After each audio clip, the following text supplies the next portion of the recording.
നമസ്കാരം, ജന്മഭൂമിയിലേക്ക് സ്വാഗതം. മാറിക്കൊണ്ടിരിക്കുന്ന ലോകക്രമത്തിൽ വൻ ശക്തിയായി മാറാനുള്ള പ്രയാണത്തിലാണ് ഇന്ത്യ.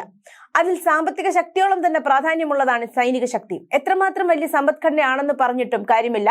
സൈനികമായ ശക്തിയില്ലെങ്കിൽ പല മേഖലകളിലും ഒരു രാജ്യമെന്ന നിലയിൽ പുറകോട്ട് പോകേണ്ടി വരും.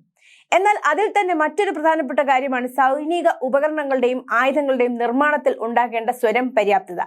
പ്രധാനമന്ത്രിയുടെ മേക്ക് ഇൻ ഇന്ത്യ പദ്ധതിയുടെ ഭാഗമായി സൈനിക ഉപകരണങ്ങളുടെ നിർമ്മാണ മേഖലയിലും വലിയ കുതിപ്പാണ് കഴിഞ്ഞ 10 വർഷങ്ങളായി ഭാരതം നടത്തിക്കൊണ്ടിരിക്കുന്നത്.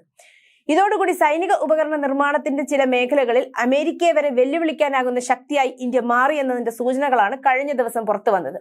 അമേരിക്കയുടെ കരുത്തുറ്റ മിസൈലായ FIM-92 സ്ട്രിങ്ങിന് വെല്ലുവിളിയുമായി ഇന്ത്യയുടെ പുത്തൻ ആയുധം പണിപ്പുരയിലെന്ന് പ്രതിരോധ സഹമന്ത്രി സഞ്ജയ് സേത്ത് തുറന്നു പറഞ്ഞതോടെയാണ് നമ്മുടെ സാങ്കേതിക വൈഭവത്തിന്റെ കുതിപ്പിനെ കുറിച്ച് ഇവിടെയുള്ള പലർക്കും തന്നെ ഒരു ധാരണ വന്നത്.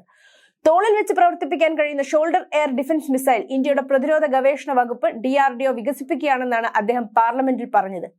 തോളിലേറ്റ് ശത്രുവിനെ പ്രതിരോധിക്കാൻ സാധിക്കുന്ന missile very short range air defence മിസൈലായ VSHORADSന്റെ ചെറുപതിപ്പാകും പുതിയ മിസൈലെന്നും അദ്ദേഹം പറഞ്ഞു.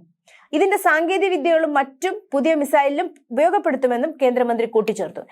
ഏതാനും മാസങ്ങൾക്ക് മുമ്പ്, അതായത് 2024 ഫെബ്രുവരിയിലാണ് V-ഷോട്ട്സ് ഇന്ത്യൻ പ്രതിരോധ ഗവേഷണ വിഭാഗം വികസിപ്പിച്ചെടുത്തത്. മിസൈൽ പരീക്ഷണങ്ങളിൽ വിജയകരമായി തെളിയിക്കപ്പെട്ട മിനിയേച്ചറൈസ്ഡ് റിയാക്ഷൻ കൺട്രോൾ സിസ്റ്റങ്ങളും ഇന്റഗ്രേറ്റഡ് ഏവിയോണിക്സും ഉൾപ്പെടെ നിരവധി പുതിയ സാങ്കേതിക വിദ്യകൾ V-ഷോട്ട്സിൽ ഉൾക്കൊള്ളുന്നുണ്ട്. 4ാം തലമുറ ഹ്യൂമൻ പോർട്ടബിൾ മിസൈൽ സംവിധാനങ്ങളാണ് V-ഷോട്ട്സ് ട്രൈപോഡ് ലോഞ്ചറിൽ ഘടിപ്പിച്ചാണ് ഇത് പ്രവർത്തിപ്പിക്കുന്നത്. താഴ്ന്നു പറക്കുന്ന ലക്ഷ്യങ്ങൾ മറികടക്കാനാണ് ഇവ നിർമ്മിച്ചിരിക്കുന്നത്. മിസൈലും ലോഞ്ചറും എളുപ്പത്തിൽ പോർട്ടബിലിറ്റിക്കായി രൂപകൽപ്പന ചെയ്തിട്ടുള്ളതാണ്. 6 കിലോമീറ്റർ പരിധിയിലാണ് V-ഷോട്ട്സ് പ്രവർത്തിക്കുന്നത്.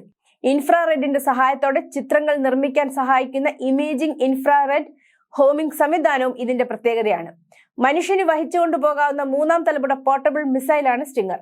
V-ഷോട്ട്സ് വിജയകരമായി ടെസ്റ്റ് ചെയ്ത് ഏതാനും മാസങ്ങൾ മാത്രം ആകുമ്പോഴേക്കും അമേരിക്കയുടെ FIM-92 സ്ട്രിംഗറുകളെക്കാൾ മികച്ച ഹ്രസ്വദൂര മിസൈലുകൾ വികസിപ്പിക്കാൻ ഇന്ത്യ പ്രാപ്തരാകുന്നത്.